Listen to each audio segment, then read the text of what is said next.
पाकिस्तान में तहरीक के बदतरीन सैलाब आने के बाद आलमी दुनिया पाकिस्तान की मदद करने के लिए क्यों तैयार नहीं है, इनके पीछे क्या वजूहात हैं और क्या दुनिया जो है सफारती तौर पे तरक्की करते पाकिस्तान को देखकर हसद का शिकार हो गए हैं या बुनियादी इसके पीछे कोई और ढांचा कार फरमा है।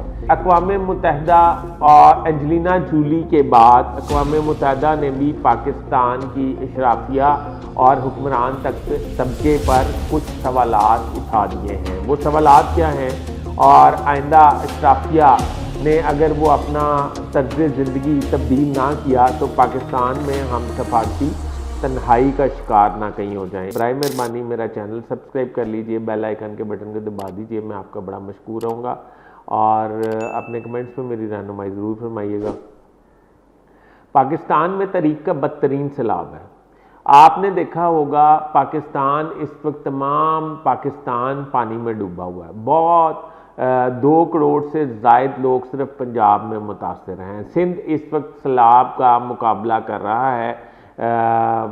एक जो बहता पानी है उसके मुकाबला करने की नाकाम कोशिश कर रहा है।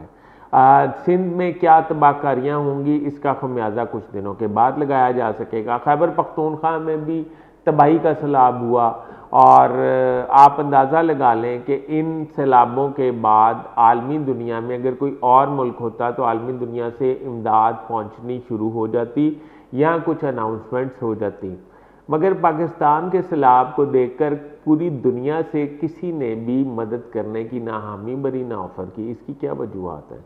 इसकी वजूहात ये हैं कि आपको याद होगा कि अक़वाम मुत्तहिदा ने इस बदतरीन सैलाब पे अपनी खसूसी मॉनिटरिंग टीम भेजी थी। अमेरिकन कौंसल जनरल्स जो हैं उनकी भी ड्यूटियाँ असाइन की गई थी कि आप सैलाबज़दगान के इलाकों का मुआयना करें और उनके होने वाले नुकसानात पे तखमीना लगाएं।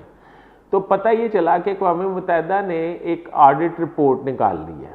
ऑडिट रिपोर्ट में है कि $17.5 अरब, मैं 17.5 अरब रुपया नहीं कह रहा जी, मैं $17.5 अरब जो है वो पाकिस्तान में सालाना हुक्मरानों और अशराफिया की खिदमत गुजारी पर खर्च होता है और उनकी ऐशो इशरत की ज़िंदगी गुजारने पर खर्च होता है, उनके पाकिस्तान प्रिविलेज पे खर्च होता है।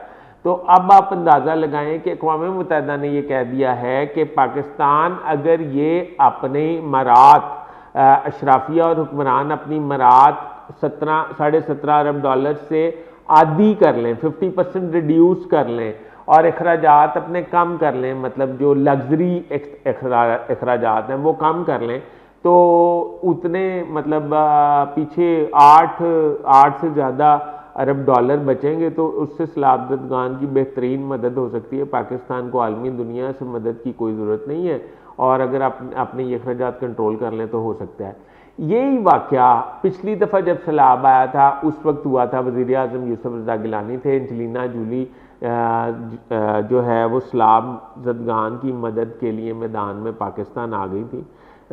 यूसुफ रज़ा गिलानी साहब ने अपने एक मंजूर नज़र वज़ीर के ज़रिए कोऑर्डिनेशन की एंजेलिना जूली से और उसे वज़ीर आज़म से हाउस इनवाइट किया खाने पे और ज़ाहिर बात है वज़ीर आज़म थे वो आ गई और उस वक्त खाना जब लेट हुआ तो पता ये चला कि वज़ीर आज़म का स्पेशल प्लेन जो है वो मुल्तान इस्लामाबाद से गया है वज़ीर आज़म की फ़ैमिली को लेने के लिए। उनकी तैयारी में कुछ देर लग गई जिसकी वजह से कुछ खाने में तख़ीर हो गई। तो वो जब पहुंचते हैं तो खाना शुरू करवा देते हैं।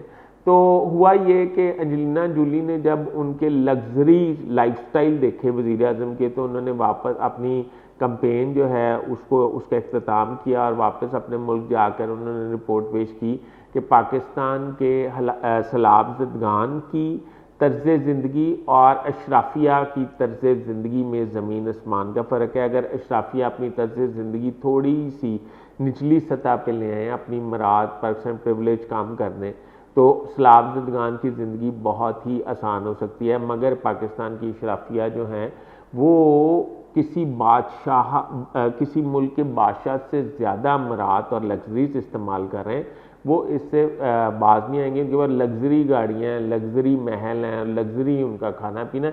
उन्होंने तो खानों का भी जिक्र किया था कि मेरे ख्याल कोई 20-22 डिशें थी।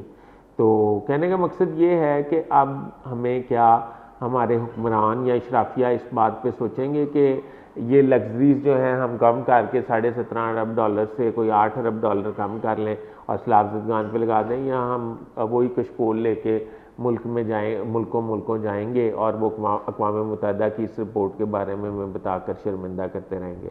अभी तक के लिए इतना ही। अपने होस्ट फैसल अजीज़ पार्ट को इजाज़त दीजिए। अल्लाह हाफ़िज़।